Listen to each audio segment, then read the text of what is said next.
Well, all right, everybody. Look, I want to welcome a very special guest to Tig's Bits today, the Baton Rouge sports legend himself. He's been doing this for a lot of years, so it is an absolute honor to have Mr. Tommy Krysan, TK, on Tig's Bits today.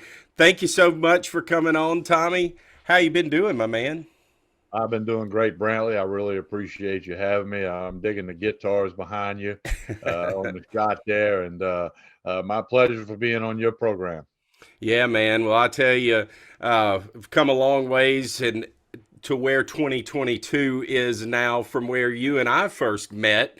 And whenever we first started, you gave me my first opportunity in radio here in Baton Rouge, and of course, I'm very thankful and grateful for that. But we've come a long ways since 9:10 a.m., Tommy. Well, there's no question about it. And, the world has changed, and certainly the world of sports broadcasting has changed completely. I mean, you still got to have people and you still got great topics, and the sports world gives you plenty of stories to go on, whether it's national, local, statewide, whatever it might be. But no, technology has changed it the most. I can remember stopping in the morning back in the 90s and buying three newspapers. I would get the Advocate, the Picayune, and the USA Today.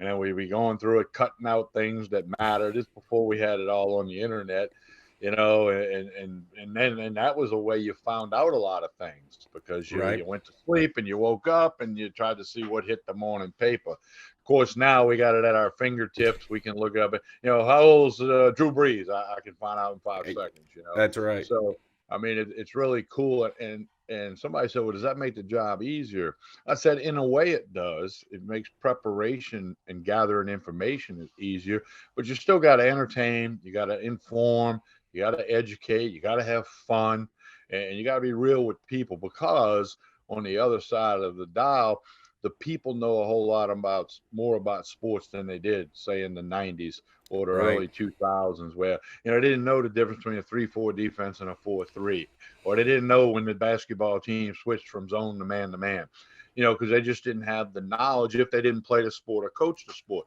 Now, avid fans know the game inside and out. They know all the obvious decisions that a coach has to make, and then they have fun with the decisions that are tough. Yeah. The best thing in the world about sports is fans, and the worst thing in the world about sports is fans.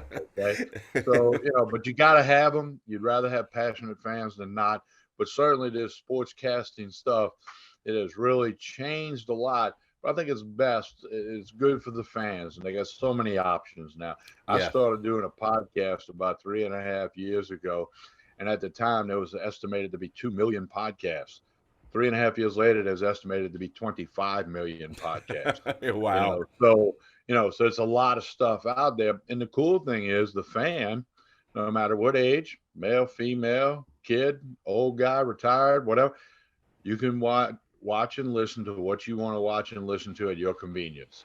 That's You know, right. we do the Skip Bertman YouTube show every Tuesday night at 6 o'clock. I've had dozens of people tell me I'm too busy on Tuesday, but I'll watch it Wednesday night or I'll watch it Thursday night. And that's a cool thing that back in the days of radio, if you didn't catch us at 4 o'clock You between missed four it. and six, then poof, it was gone. That's You had to right. find a friend to say, hey, what did so and so say today?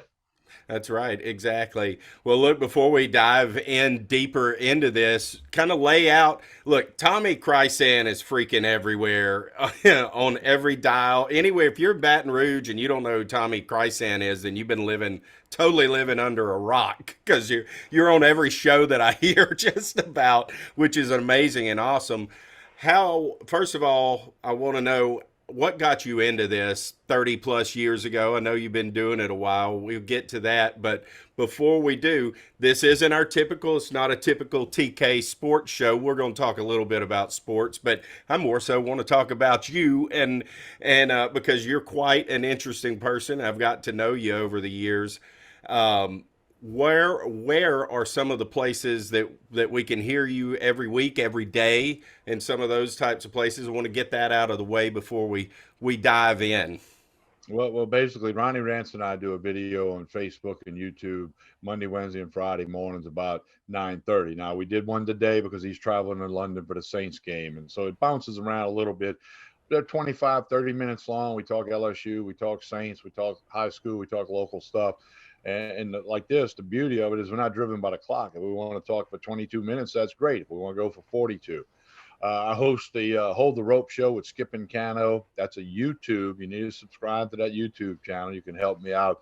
Hold the Rope with Skip and Cano. It's live every Tuesday night at 6 o'clock. Great guests, tons of stories. It's a lot of fun. Oh, it's been a The, blast, the, man. the Skip I've Burtman watched them marijuana. all. The Skip Burtman marijuana story is worth your time. That's a fact. That's a There's a fact. 7-minute link with Ronnie Rance telling that story. You can scroll back at the YouTube page. Get a hold of me. I'll get you a link for it. So we do that on Tuesdays, but we're going to switch that to Sundays when LSU baseball season Okay. begins because they have a lot of games on Tuesday nights. Right. And then, I do radio with Ronnie Rance Saturday morning, Sports Shorts Radio from 10 to 12 on 104.5 ESPN. Do that with Ronnie.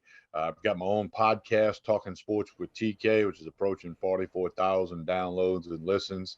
And we put out free picks there. We have a baseball one, and we dropped yesterday an episode with Chin Music, we call it, with a baseball guy from up in Kentucky. I own a website called meatandpotatoesusa.com. We're not a gambling site. We don't take bets.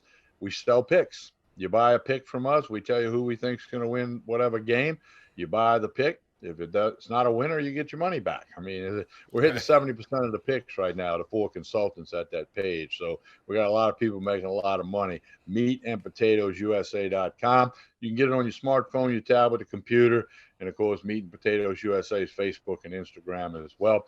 And a great way to keep up with me, and I'm probably left something out, is go to social media: Facebook, Instagram, Twitter, YouTube. Tommy Krysan, Krysan, and you'll always have a link, or you'll know what's going on.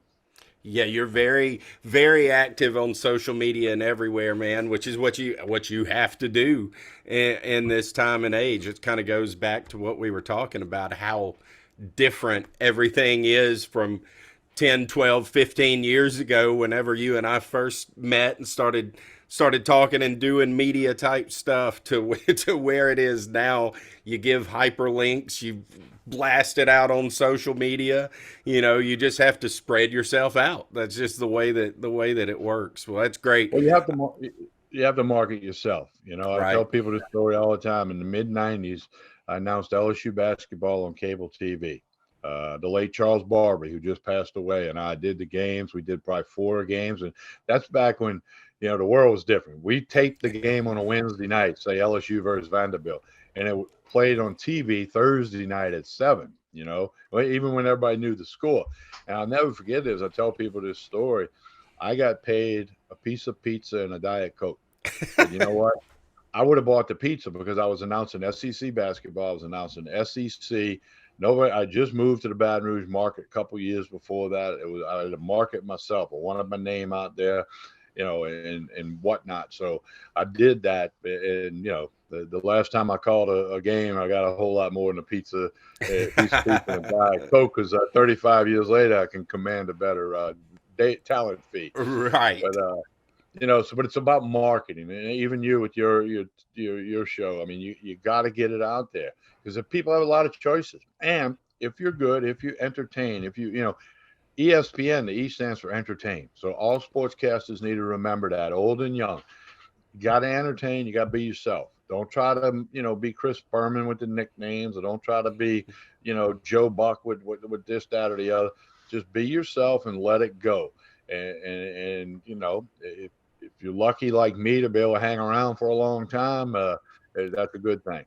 That's right. You start to get some of those golden and awesome opportunities, like you've got with the Skip show. I mean, how incredible is that? You just casually sitting there with not only Skip Bertman and Cano, but you have guests on like Pete Bush and Eddie Kennison, and I mean, you just keep Hey, going I down the love list. Brandon. I tell people all the time, I'm a lucky guy, man, because I love Yeah. sports. I started playing t-ball when I was 5 years old down in Chalmette, Louisiana, and just fell in love with sports. And it's been a huge part of my life every day since then, in one way or another.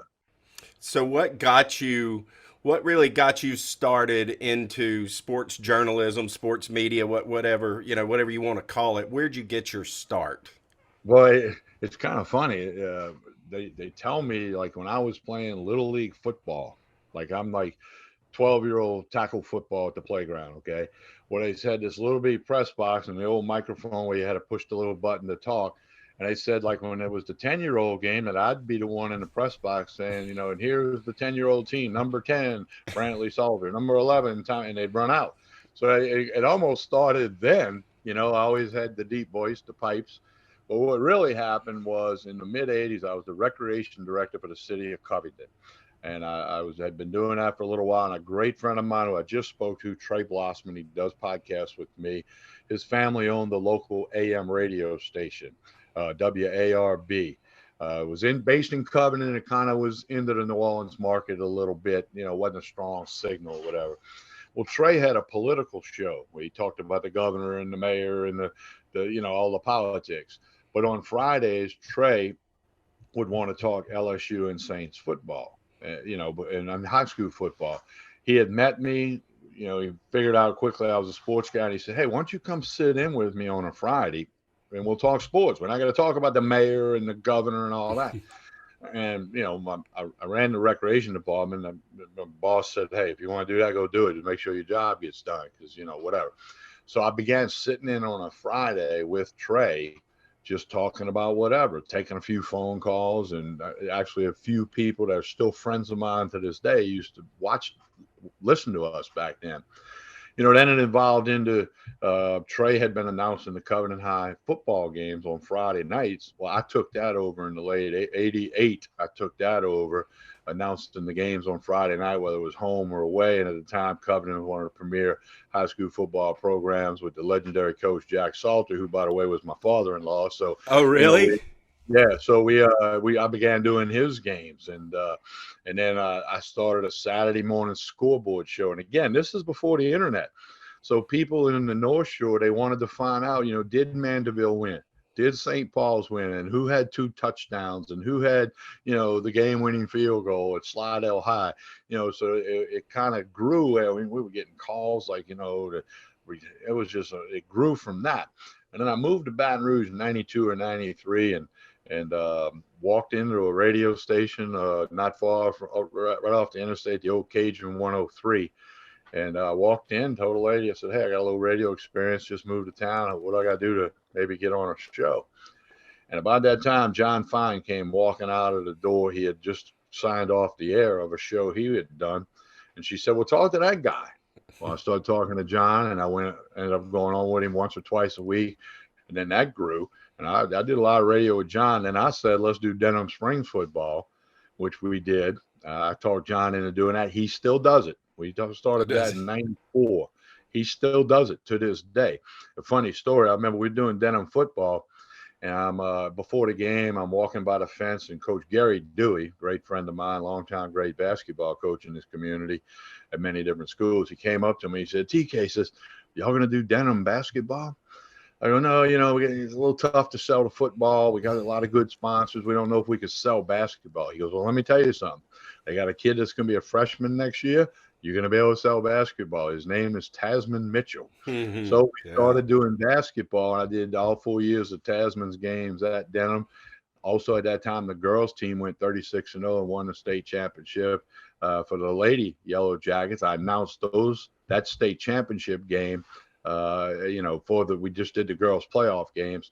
So it grew from that. And then, then all of a sudden they said something about radio guys going on TV, and I'm like, well, look, I've got a face made for radio. And then also, that merged nationwide, not just locally, where everybody, it became easier to get on TV and have a show or be a guest on your friend's show. I'm still a guest on shows all over the country. Yeah. A lot in New Orleans area because I'm from down there, and grew up in Chalmette, went to Holy Cross High School. So, I'm on a lot of shows down there with Ken Trahan and Eric Asher and Michael Fazan, Sean Fazan, the whole crew. We know each other forever. So, and then I ran Pelican Sports TV for about 12 years. Right. Hosted Tigers Roar, hosted the LSU post game show. That was a lot of fun. We had a good run, a lot of good sponsors, a lot of good people on the crew. And I just kind of said, hey, it's a little better to work for yourself. And then because of the technology we talked about, I could start a podcast. I could start, internet shows now, with Skip Bertman and Ronnie Rance and all this other stuff. And I was working in Las Vegas selling picks for a dear friend of mine who unfortunately unexpectedly passed away.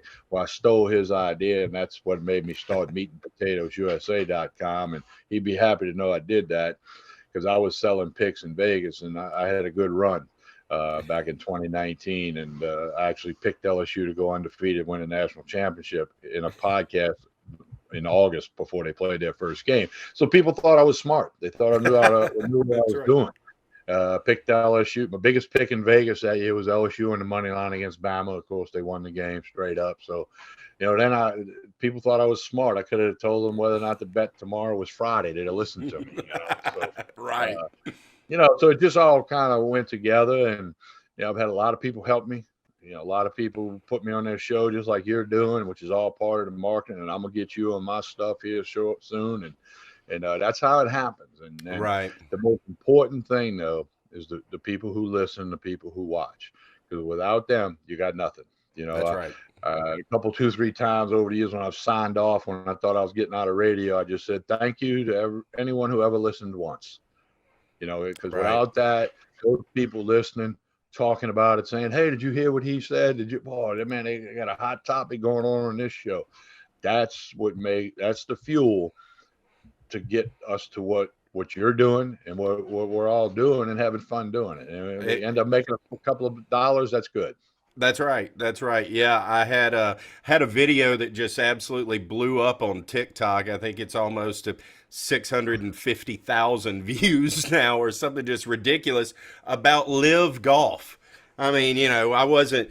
We're just recording a podcast. He and I are mainly going to talk about the Saints and LSU. We just talked about live for a minute. I clipped that little video, and then it just blew up. Have had gained a lot of followers and stuff like that from it. It just, you never know what it is that's going to blow up. You just got to talk, That's the other thing. That's the other thing about what we do. You never know which story is going to get more attention than not. I can't tell you how many times that I prepared for a show and I'm like, okay, I got my 5 or 6 topics here, and I never got past the second one. Or right. I got through all 5 or 6 of them, and we still had 20 minutes to go, and I'm going to start reading the dictionary to people. Yeah. So I mean, you never do know what the fans, what the listeners, and the viewers, what's going to grab their attention, spark it. I've had times when I've had a guest to interview, and I'm like, oh man, everybody's going to want to hear this interview. And it just didn't go well. Right. And other times you got somebody cancels on you, and you hit up somebody else, and it becomes a dynamite interview and takes off. So it's cool. It's what makes the sports variety makes the sports world go round and round. And fans love their team, their conference, their school, and that's what it's all about. And I go back to this summer. I don't like Jimbo Fisher, not even a little bit. I thought he made some good comments at the SEC media days when they asked him about the expansion of college football conferences and where's it going, and he made a great point. He said, college football was built on rivalries. Auburn, Alabama, Army, Navy, Michigan, Ohio State, Oklahoma, Nebraska. I mean, we can go on and on, okay? Right. UCLA, USC. You can go down, Georgia, Florida. You go down the list. That's what built the passion for college football in particular, and college sports. You got your basketball programs that are, better than football programs. And he was concerned that we're going to get away from that. Like Oklahoma is not going to play Nebraska every year, which that used to be Thanksgiving. I was a kid. Oh, yeah. Huge, UCLA, USC, when they both wore the colored jerseys. USC wore the red, UCLA wore the blue, and it just looked beautiful on TV from the Rose Bowl. I mean, though we're getting away from some of that, and that's unfortunate. I thought Jimbo did make a good point with that. Can new rivalries occur? Yeah, but you can't contrive them. You have to let them unfold. Right. LSU, I hadn't said this in a while. LSU is one of the few schools and major schools in the country that doesn't have a rivalry. Okay. Yeah. Because, in my opinion, and the opinion of most, in order for it to be a rivalry, both schools have to think of it as the rivalry. Okay. Right. LSU might say Alabama, no, their rival is Auburn. LSU might say Ole Miss, no, their real thing is Mississippi State. You Right. know, they tried to make the thing between LSU and Arkansas with the ugliest Yeah. trophy ever constructed, but it just never worked. You can't manufacture that stuff. And Right. LSU doesn't have that one rivalry. It's not Florida. Florida's rival's Georgia or Florida Right. State, Miami. So again, there's no other school that says LSU is their rival. So it's unique. I got no Yeah. problem with it. And I don't mean it in a critical way, but No. that's the facts. Just the way it has all unfolded, and LSU fans, you could ask 10 different LSU fans, and some will say Ole Miss is the rival, some will say Alabama, some will say Florida. You might get an Arkansas in there. Back when they played at A&M for 10 straight years, you kind of had that going with a 10-year contract that back in the day. Right. So but hey, it gives us plenty to talk about. Oh, it absolutely does, and it's kind of nice that we aren't pegged down to just one team. Yeah, they're all our rivals in a sense, I guess you could say. But going back to what you're talking about with Jimbo, I mean, I think the LSU Arkansas game is a prime example of them trying to contrive a rivalry that. Look, I lived in North Louisiana for a long time. It's an absolute fact that those Arkansas folks, they hate LSU. It was their Super Bowl. It still is their Super Bowl. They want to beat us. They may look at us more as a rival than because they don't really have one either. They lost Texas. They lost Texas A&M whenever they moved out of the Southwest Conference or when that disbanded to but they absolutely loathe LSU and to a point of where I don't think the people in Baton Rouge understand just how much Arkansas dislikes Louisiana and LSU in particular. It made sense on paper that it could work, but it just never. I don't think the LSU fans got behind that being a rival because, I mean, frankly, we're better than them. Yeah, well, and that's the other thing. Back in the day, LSU Tulane, well, when one team wins 25 straight years, and we know Tulane won in 1973, but it's not a Yeah. rivalry when one team wins 25 in a row. No. But that thing went away, and that was one of the things that Jimbo Fisher was talking about. Because as a kid growing up in New Orleans, that LSU Tulane week was a huge thing. A I had a monster. couple of neighbors, some guys older than me from Chalmette that played for Tulane, it was a big thing in the Yeah. city of New Orleans and in Baton Rouge, and they always kind of played at the end of the year. And I mean, it was huge, and it's going away. I mean, I don't know if they'll play football again. We don't I know, know. but I but know. and I always go back to this. In 1964, Bob Dylan had a song that said, "The times they are a changing." Well, you know what? That song still fits here in 2022. That's a fact. That is an absolute fact. The times they are a changing. I mean, and you go down the NIL stuff to I mean, the whole sport of college athletics has just changed rapidly. Basically, it feels like almost overnight. It feels like the wild west out there right now because you don't know what rules apply, what rules don't apply. It's a free for all with money. Like, yeah, see Texas A&M for an example there. But who knows where this is going to go? My biggest concern is that it's going to become a major issue, and it could water down college athletics, kind of like pro sports are in a sense. Where you get one guy he plays for the Chiefs, and then the next season, he's with the Rams or whatever, or like a LeBron James who's just a free agent and is going to go to the team where he can win. You're starting to see kids want to not be happy where they're at, want to go win instantly, have that instant gratification. I think they're going to have to figure out some rules around that. I think they've freed it up a little too much, but that's just my opinion. Well, it's the Wild Wild West, but there's no sheriff in town. Okay, there's nobody. Yeah. There's nobody to say, "Hey, you can do this, you can do that," and it's completely changed it. And lots of stadiums are having trouble putting people in the seats.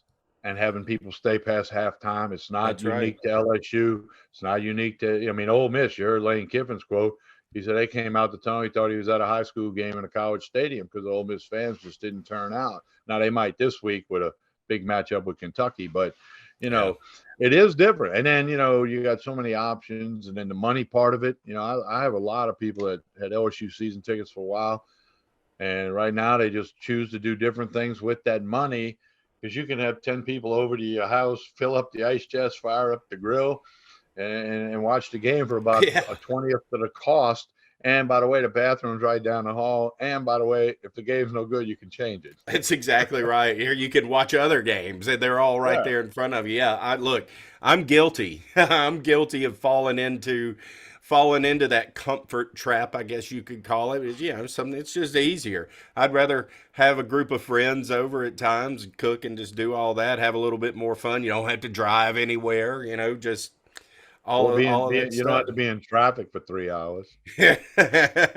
Boy, that's a fact. That was a nightmare after that Southern game. I'll tell you.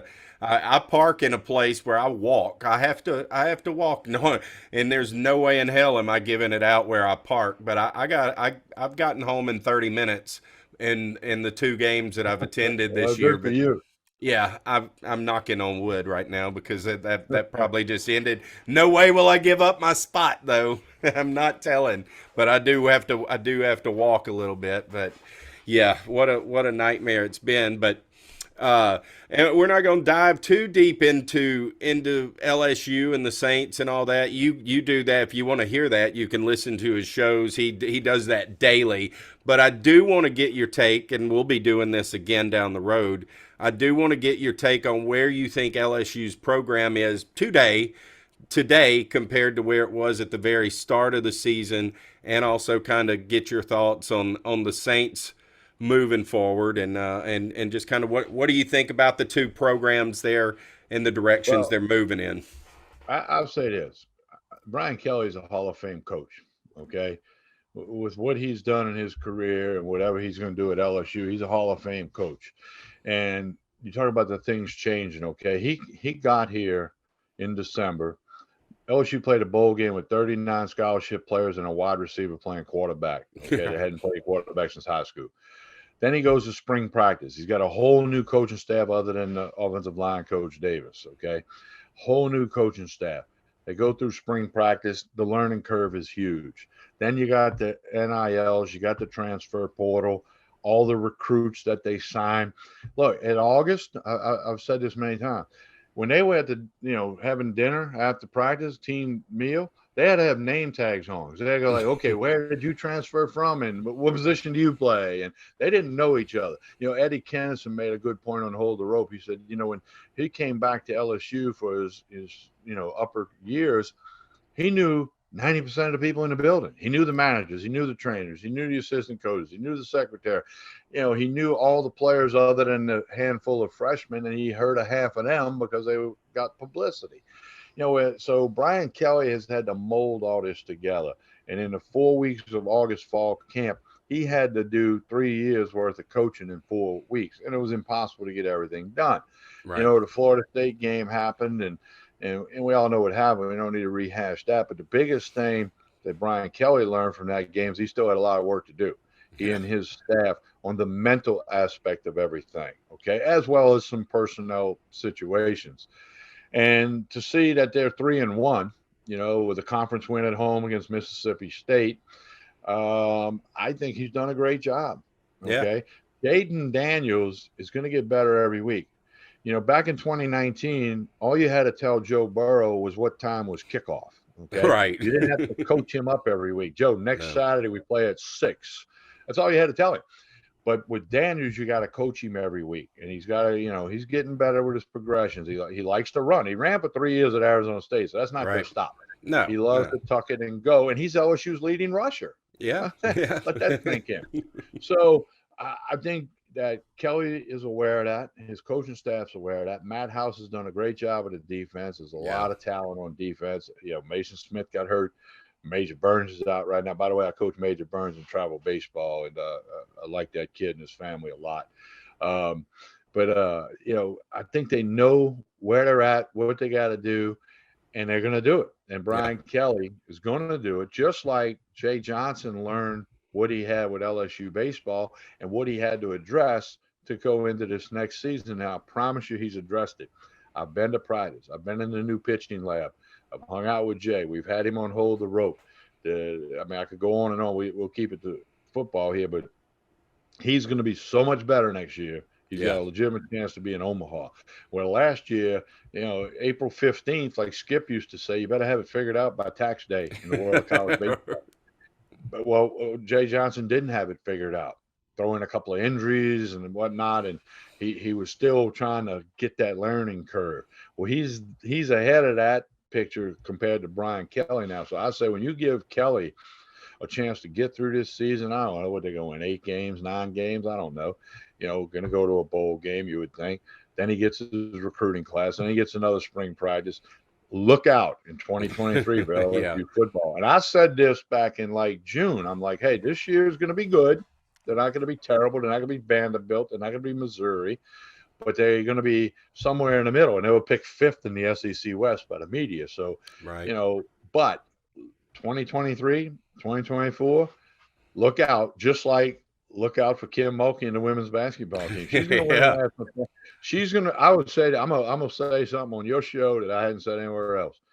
Brian Kelly, Jay Johnson, and Kim Mulkey will all win national championships at LSU within the next 5 or 6 years. I I firmly believe that. believe that because the LSU brand that resonates nationally, and the talent and the skill and the fans who support these. Look, Kim Mulkey's putting people in the PMAC like it never happened before, except when they gave Yeah. away free tickets at the grocery store. Okay? Right. So I mean, these 3 programs are just kaboom. And we got to get a reading on Matt McMahon with the men's program yet. That's yet to come. But LSU sports fans, put your seatbelt on. It's going to be a hell of a ride. I agree totally. The buzzword, of course, around all of that is alignment, but it is aligned. You have the whole boat is rowing in the right direction, and to use a Skip Bertman term, they're pulling the rope in the right direction. They're holding the rope. It's going to be fun, and I'm enjoying this football season. The wins and losses aren't as big of a deal to me as they typically are. I'm kind of just enjoying watching them grow and grow up and see what Brian Kelly's putting into this program, because what you see now is what you're going to see in the future, except it'll be executed exactly the way that he wants, and we know what that result is going to be. Well, keep this in mind. Brian Kelly won over 40 games at Notre Dame with Ian Book at quarterback.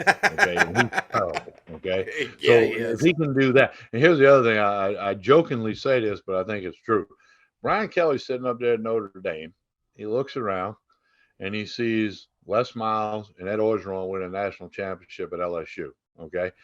And he knows neither of them were the valedictorian of their graduating class. Okay. I'm going to be nice Right. here. He's thinking he's twice as smart as them 2 put together. I got to be able to go down there and win. Because when he was at Notre Dame, he had 5 or 6 players every year that could go. Yeah. Guys that are going to stick on NFL rosters, guys that could play. Now he's got 25 or 30 guys that can Right. go. Yeah. And they're going to stick on, 40 of them are going to get in an NFL camp, and 25 of them are going to stick on a roster. He didn't have that at Notre Dame, So people aren't patient. We live in the immediate world because of our smartphones and the internet.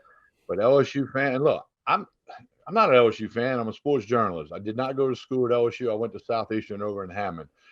This purple Tremonti shirt might be about the only thing purple I own, and that's by design. I do have a purple hold the rope show for that TV show, but so keep in mind that I predicted LSU to go undefeated, win a national championship.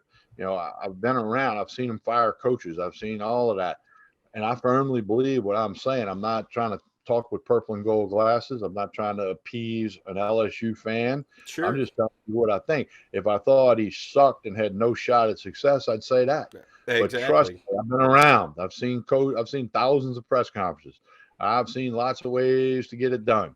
And I believe Jay Johnson, Kim Mulkey, and Brian Kelly will win championships at LSU within the next decade. Not overnight. It ain't all three going to win tomorrow, but they're No, getting no. there. And they know what they're doing. They've done it. I mean, look at what Mulkey did this past year and how, I mean, the turnaround from where they were at the previous season with several of the same players, and then of course brought some in too. I mean, she's unbelievable. And Absolutely unbelievable. she was valedictorian of her class. Yeah, she So was. Yes, yeah, yeah, we'll she tie that was. back together. But LSU football fans, a little bit of patience.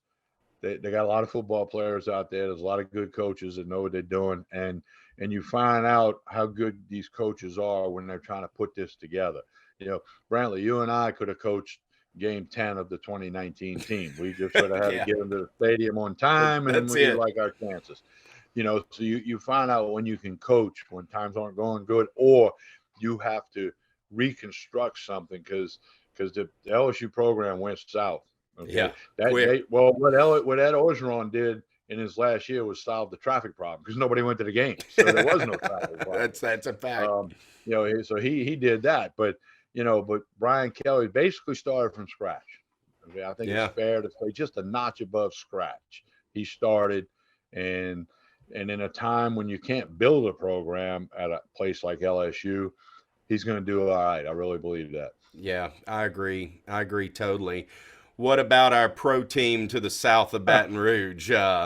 It's early, but but so far not so good. Well, I don't think you hit the panic button yet, but I think you better know where that button You, is because you might be hitting it Sunday afternoon. that's But true. I mean, Drew Brees is gone, as we know. Sean Payton's gone. Front office is still there. Dennis Allen did not have success as a head coach of the Raiders. A lot of time has transpired. You'd think he's a better coach now than then. But and the NFL's a marathon, not a sprint. Yeah, 17 games now, and the Saints about to play their fourth game. But it's so much talent on paper. I said in August, on paper they got the best team in the NFC South. yeah, Okay, well they haven't looked like it. However, the Buccaneers are 2-1. The other three teams are 1-2. So they're one game out of first place if you want to split hairs. So the season's not lost yet. no, Okay, even if they were to lose Sunday to the Vikings, there's still time in that because if you win your division in the playoffs, it doesn't matter whether your record's seven that's and right. 10, 8-9. You get in the playoffs, anything can happen. So but Jameis Winston playing with four fractures in his back. I don't want to roll the garbage can out with four fractures in my Yeah, back, no much joke. less play in an NFL game. I mean, he looked uncomfortable. The Yeah, he eyeball test did. last week, he looked uncomfortable. He looked timid, afraid to get hit maybe or whatever. But and I know he wants to be out there. He's a competitor, but that's the same Jameis Winston that it's been like that since Florida State. He looks great one game and looks like a backup the next game. So Right, don't be surprised at what you're getting. You're getting Jaden Daniels. He is what he is. He ran the ball at Arizona State. He's going to run it at LSU. Jameis Winston's going to throw interceptions and then he's going to throw touchdowns. He'll look like a $1 million a Pro Bowler, like in the comeback against the Falcons in the fourth quarter. He's right. the best quarterback in the league in Yeah, that fourth quarter. yeah, So I think and I think part of that's on Jameis Winston. If he can't go, if he's uncomfortable, if he's injured, he's sore. He's got to go to respect that his teammates. Go to the coach. Say, Coach, I can't get it done today. I want to be out there, but we need to go to Andy Dalton to give our team a better chance to win. And I'm gonna work hard and try to get back out there next week. Part of that's on him at the professional level. Now in college, yeah, it's the coach that says, Brantley, you're playing. Brantley, you're sitting out. right. Pro, it's a little different. So Winston's got to be true to himself and true to his teammates, most importantly to his teammates and to the fans of the Saints. And if he thinks he can do it, go try it. And if you can't, they'll get you out of there. But it's hard to win an NFL game. Yeah, Hard to win an NFL game. I don't care who's playing. Them other 53 guys and them other coaches are getting paid to win the same game you're playing. It's tough. So you need to be at your best possible, give yourself the best possible chance to win. And if that's Andy Dalton, let him do it. that's right. That's right. We're gonna find out this weekend. It looks like and see see if the old red rifle still has any juice left in the Well, tank. he went to a bunch of Pro Bowls. I mean, Yeah, this no, guy he can this do guy it. is not He's not the. I used to say clipboard carrier. Now you got to say the iPad carrier. You see, so like Yeah. he's not an iPad carrying quarterback. I mean, he's been there, done that. We talk about that with them coaches. I mean, he knows what it takes to move a team down the field in school. He knows what it takes to go to a Pro Bowl. And is he a little bit older? Yeah. And Father Time's undefeated. We know that. But Yeah. if Andy Dalton, in my mind, of course, I'm not at practice every day, gives them a better chance than Jameis Winston based on the eyeball test. And Winston didn't practice yesterday, he didn't practice today. Right. Right. He's got 4 So, fractures in his back. You're going to try to play Sunday? I yeah, get it. He wants to play. He wants to go sure, to war with sure. his teammates. I get But that too. there's a line in the sand. Like, are you giving them the best chance to win? Right. Exactly. Exactly. So I think it'll be interesting. You've calmed me down a little bit with the Who Dat Nation. It's I've got a buddy of mine who's traveling. He's leaving tonight. Actually, he's going to the game in London, and Ronnie the Rance was over there. is he? I think He left today. half of the state is over there. I think, which is great. That's fun. I think the governor's over there too. Of everybody's over there. So If whatever. people hadn't caught it yet, Saints are going to wear black helmets. So get ready for that. Are they? Are they? Yeah. That's cool. That'll And be the helmets cool. are hideous looking. Have you seen them? I have. I didn't really Here's the like. I word. didn't care for Here's them. the word. Ronnie Rance was at the Saints facility the other day. They had a Louisiana Sports Hall of Fame quarterly meeting or something. The helmets in person sitting on your desk, or if I handed it to you, it looks fantastic. It's Yeah. phenomenal. But from a distance and on TV, or like from the stands, or when you watch, it's all messed up in the top middle parts. A bunch of little bitty fleur de lis, but you're not going to be able to know that when you're tuning in Sunday morning. And plus, you're going to be Right. half asleep, so you're not going to figure it out. Yeah, that's But true. they're going with the black helmets, and feedback's quite mixed on that. Yeah, yeah. Well, whatever. If they win, they may have to wear them again, Well, and that's it's all fine. about winning. Whatever. That's Wear all pink about helmets. winning. Wear Yeah, I don't. whatever if you can win. That's a fact. That's a fact. Well, look. Before we wrap it up, I've got one or two more questions for you. Sure. Of course, I know, and you and I have had these discussions. I know you're a music buff. You love music. You love to jam stuff. And I did a couple of podcasts where I gave my top 10 concerts that I had ever been to.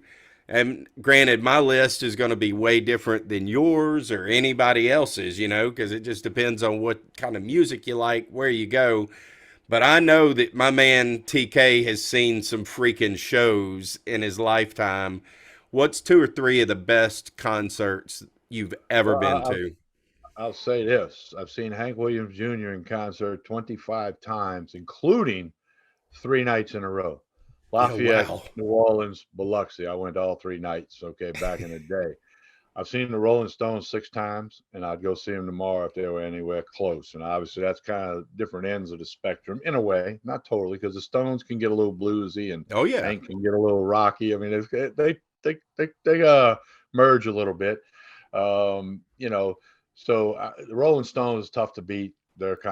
concerts, and Hank Jr. is such an entertainer. I mean, but I've seen I think some of the better concerts I've seen are in the smaller venues, Yeah. like Peter Frampton up in Marksville, Oh wow. Heart up in Marksville. I'm in row 3. That's not bad. Okay. No. Uh, things like that. I mean, that's pretty cool. Wow. I mean, I keep falling back to the Rolling Stones. My favorite band of all time is Led Zeppelin. Yeah, Okay. I knew that. I knew that. I showed a guy last night. I have a ticket. July 30th, 1977. They were scheduled to play in the Superdome. I just graduated from high school in May of 77. And Robert Plant's son died of a stomach disorder. He was like 8 or 9 years old. They canceled the concert. Everybody went and got their money back. I kept my $10. It was $10 to see Led Zeppelin. Wow. I have the ticket in mint condition in a frame.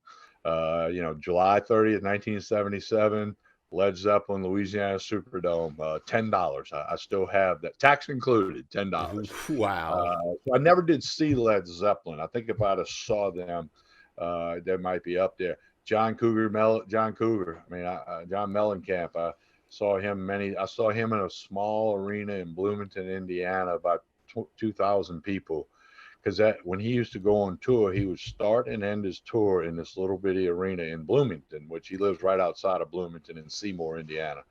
And so, those little concerts, and he played for 3-4 hours. He didn't care, Those were very special to see John Mellencamp up close like that. Yeah.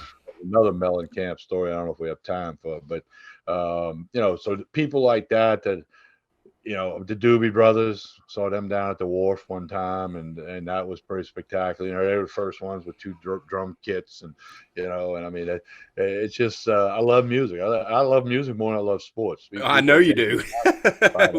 we could do a whole show just on music. Well, look, I got a little watering hole I like to hang out in. I'll give them a plug. The Jefferson Lounge on Floydell, right near Jefferson. They got a jukebox on the wall, and I have introduced the people in there to music by the White Buffalo. Have you ever heard of him? Oh yeah. Oh, absolutely. Todd Schneider. Yes. Todd Schneider. I mean, I've got Whiskey Myers, who played at the Texas Club. Right yeah, there. Whiskey I'm gonna see Myers is them awesome. in 2 weeks down at the Lamar Dixon Center in Ascension Parish. I got front. That's right. Orchestra pit tickets for Whiskey Myers. I've turned these people on to all these different music, and every night when you go in there, that's the songs that are playing because everybody's awesome. liking it so much. Because this is the other thing I tell you.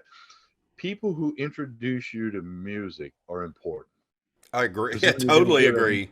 You're going to get another, I've learned Trey Blossman has introduced me to so many.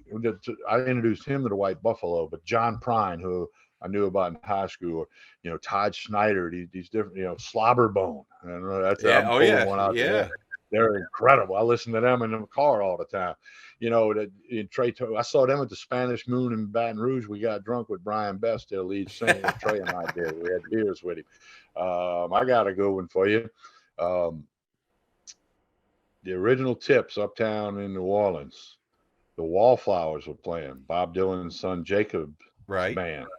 And Trey and I ended up on the tour bus with Jacob Dylan. I'll just say we didn't smoke a cigar. You can figure the rest of that out. Right? And of course, he had played at the Varsity. Ted Nugent at the Varsity a couple of years. By the way, Ted Nugent may be coming back to Baton Rouge in the spring. Oh, good. I was at that show. The Varsity? Oh, yeah.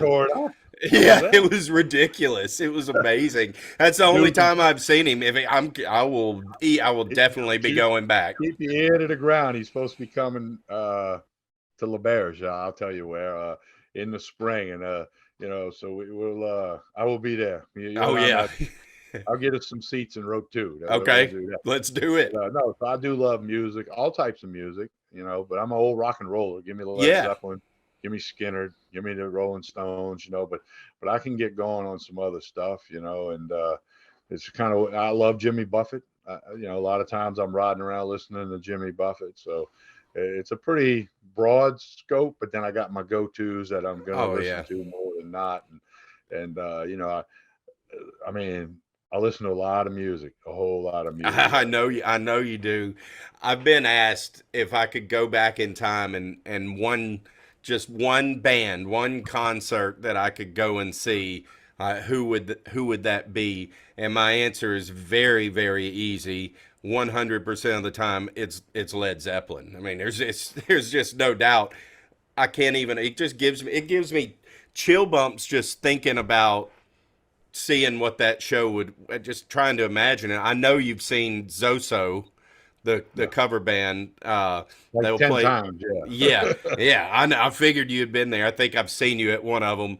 They're incredible, and if I can get that kind of a feeling that I get when I've seen them 8 or 10 times too, I feel like I was at a Zeppelin show. I know that it wasn't, and I can only imagine what if this was in 1975 and this was at their prime and this was them. I can just only imagine how insane that would be. I'd love to have seen them. I'd pay a lot of money to be able to see Zeppelin, even if it was Jason Bonham filling in for his dad, John, which, Now, have you ever seen the video from the Kennedy Center when Hart sings Stairway to Heaven? The tribute to Led Zeppelin? Yes, and I Robert have. Plant got tears in his eyes and sitting in the King's box or whatever. If you're out there watching us today, look up Hart Stairway to Heaven, Kennedy Center, Led Zeppelin. Just search it on YouTube, and it's going to be the best 7 minutes you've seen in a long time. I agree. That I agree. that and the 7 minutes with Rance giving the Skip Burtman marijuana story. That's Those two. that's I'm 2 second 7 minute segments that are worth it. Well, look, I'm going to tell everybody that's listening, look in the notes of this podcast. I'm going to have the links to both of those there so you can check them out, of course, along with links to all Make of sure you TK's make shows. sure you get the 7 minute Rance thing because it talks Okay. about the Crown and Royal at the Cracker Barrel. Okay, That story. That if you don't, story's fantastic. I can get you that link if you need it, and of course you can get the Led Zeppelin, the Stairway to Heaven thing by Ann and Nancy Wilson, For with sure. Jason Bonham on the drums at that Kennedy Center function. I'll tell you, did you happen to check out any of the Foo Fighters, those tribute concerts? They did one in London, and then earlier this week, they did one in LA. They were I did not. incredible. Check them out. I need to check that out, but I have not yet. The collaborations that they did with different artists and stuff is just mind blowing. I mean, it'll blow your mind. You need to see it. Like the James Gang gets back together in London, and then they came back. They played this week too, just to hear them do like Funk 49 and stuff. They haven't played live together since what, the 70s.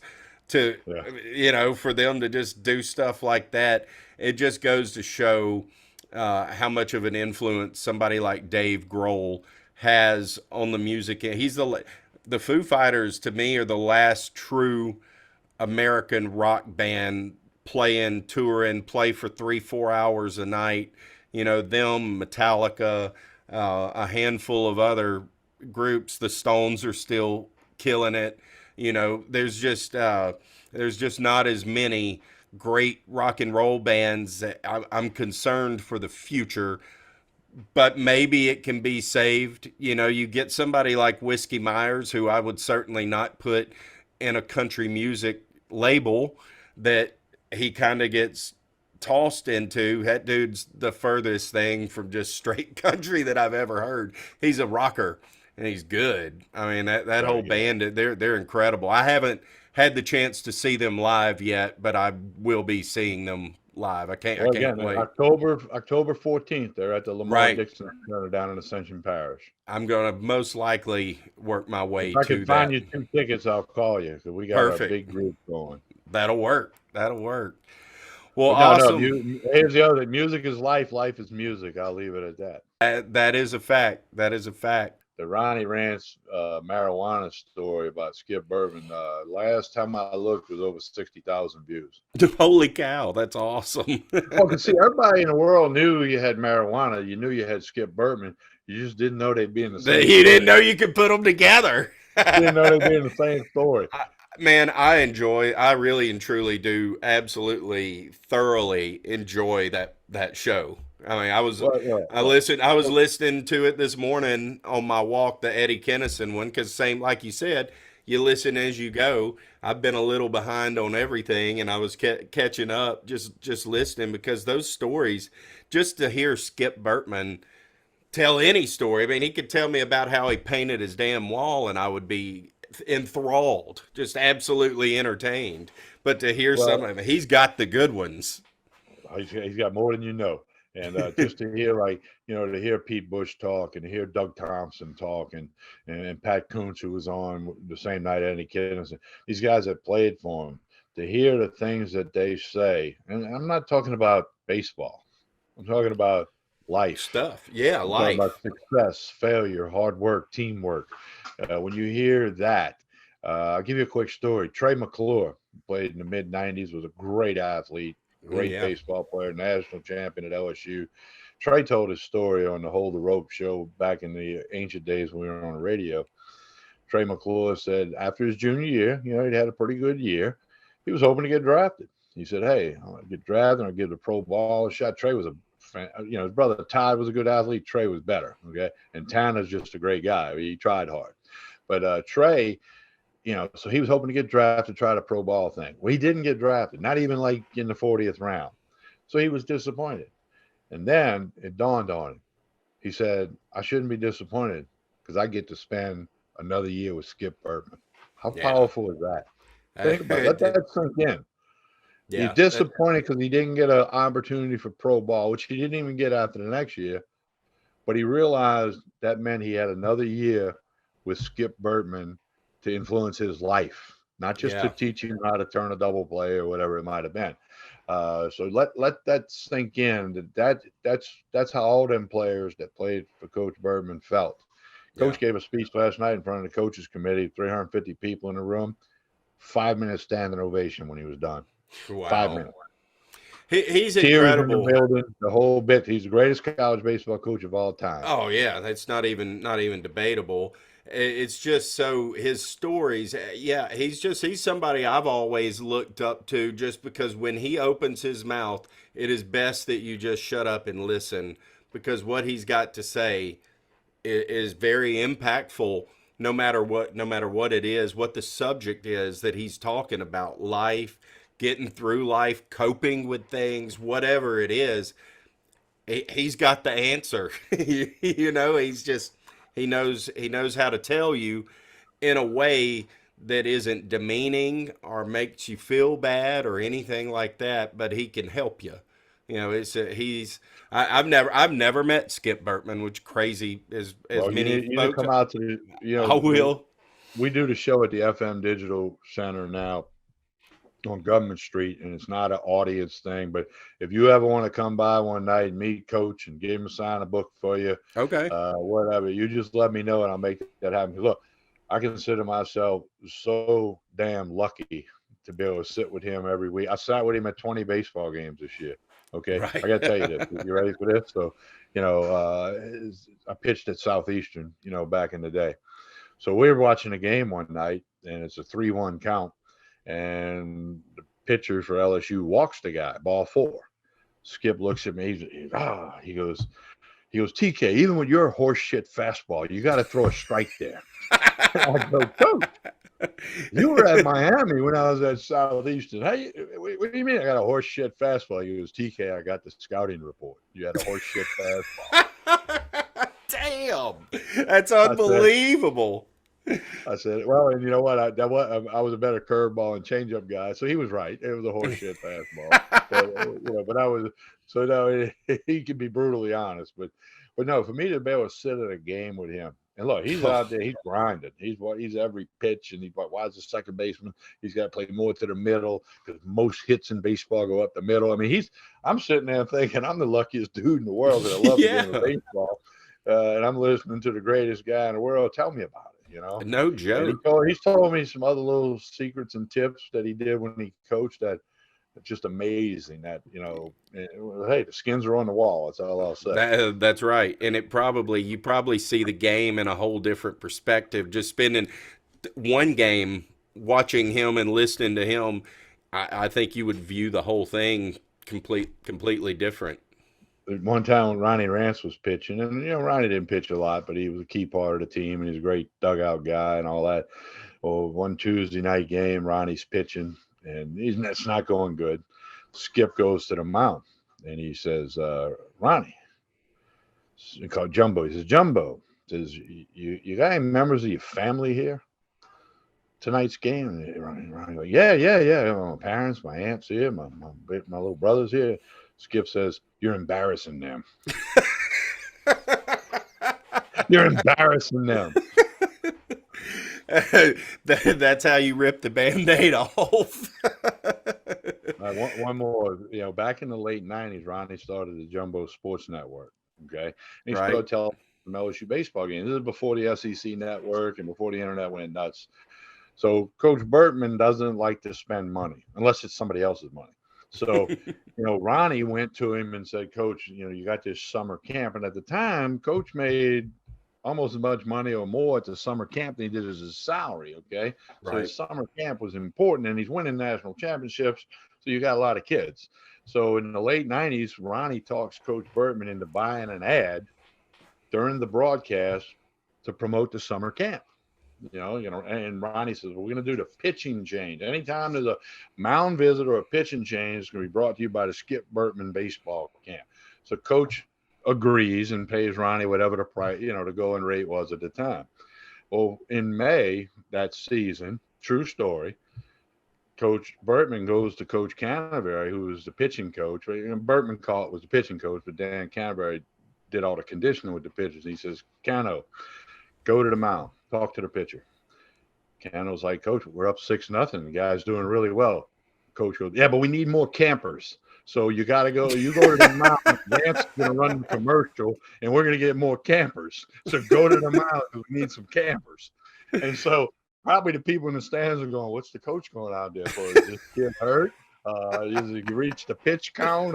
No. Skip said we need more campers, and if you go to the mound, Lance is going to run the commercial. How Man, about that one? that dude's playing 3D chess. He's in the middle of coaching a game and still thinking about all the other stuff that could go on. That's amazing. Yeah, that doesn't surprise me. And I absolutely love hearing Ronnie Rance's impersonation of Skip. Nobody has him down better than Ronnie Rance. Well, people that are watching, go to YouTube channel, Hold the Rope with Skip and Cano. Scroll down and you're going to see the legendary weed story, Coach Bertman. It's about 7 minutes long. It's worth your 7 minutes I of agree. time. I promise you won't call me up and say, TK, you took 7 minutes of my life away. No. You will laugh. And the other thing, you're going to end the video, you can see Skip Bertman laughing his ass off. Exactly. And that's the beauty of that whole deal now, and doing it the way that modern technology is. That stuff's now. You've done it on the radio before, but it's like you said, once you miss it, it's gone. Now that stuff's archived, and it's archived there forever, and that's awesome because this stuff needs to be out there and it needs to be preserved. So kudos to y'all for doing it, and kudos to Coach Bertman for being willing to come on and do it, because it's fantastic stuff. Last night, coaches signing books. Okay. Sold over 100 books at the coaches committee meeting. He's signing the books. I'm putting the bookmark in the book, which has the QR code to get you to the YouTube channel, and we're giving it to the people. But there's a lady that walks up. She bought a book. She wanted the coach to autograph it. She's probably, I'm going to go 60, 65 years old. Good looking lady, probably a hot number back in the day. Very good looking, 60 to 65. So I started my spiel. I was like, ma'am, I said, do you do the YouTube thing? Because I want to get them to subscribe, And she says, "Oh no, I watch y'all's show every week." She goes, "My favorite story is the marijuana story." That's great. 5-year-old lady thought it was her favorite story. That's awesome. It goes back. You never know what's going to connect. You just got to put it out there and see what happens. Well, I love it. Well, thank you, TK. We'll end it here. I look forward to hearing more of you on the shows and watching more Hold the Rope on YouTube on Tuesdays. It'll be fun to hear more stories that I know are coming out, and I'll give you a hint. Come back. Coming up on October 25th on that Hold the Rope show, via the phone, Deion Sanders, primetime. What? Oh man! They play Southern that week. LSU's off. It ain't what you know, it's who you know. I made a couple calls, and we got prime time via the phone. Your Rolodex is beyond impressive. I'll tell you a quick story on Deion. When I was a kid, I think I was maybe 13 or so when he was playing with the Falcons. My dad was in the legislature and stuff like that, and I got to go on the field in the Superdome before the game. It's the only time I've ever done that still in my life, with any team. So they're warming up, they're practicing. I was wearing Tommy Hilfiger had just come out. This is 92 or 93, somewhere in there. They had just come out with this American flag polo long sleeve shirt. It was kick ass. I loved it. I bought it. I think it was like $110. I was proud of that sucker. I wore that to that game, and I had on Deion Sanders. I believe that they were Nikes. He had Deion Sanders, his own shoes at the time. I was wearing those. Of course, I hate the Falcons and all that, but I love Deion. I always have, still do. And out of that, they're practicing. Well, in comes Coach Glanville. Jerry Glanville's coaching them at the time, and I always liked him. He comes over and he goes, "Man, you sure are looking sharp. That's a good looking shirt." Shook my hand and walked off. And I was like, "Man, that was awesome." Coach Glanville just came over and talked to me. Well, now I was really watching Deion Sanders, and he's over in the end zone warming up and doing his stuff. He points at me, and then he walks over and he gives me five, and he goes, "I like those shoes." And then he walks off. That's all he said. And I went, that's the coolest thing I think that still ever happened to me, is that I got recognized by Glanville and Deion Sanders, all on the same day and all on the field. It was amazing, and ultimately the Saints won that game. So everybody won. Oh, everybody won, except for them. Yes, it was. I'll never forget it. I'll never forget it. Well, again, thanks, Tommy, and we'll do this again soon. Thank you for having me. My pleasure to be here. Keep up all the great work you're doing, and I know you love it like I do, and don't stop. I won't. I appreciate it.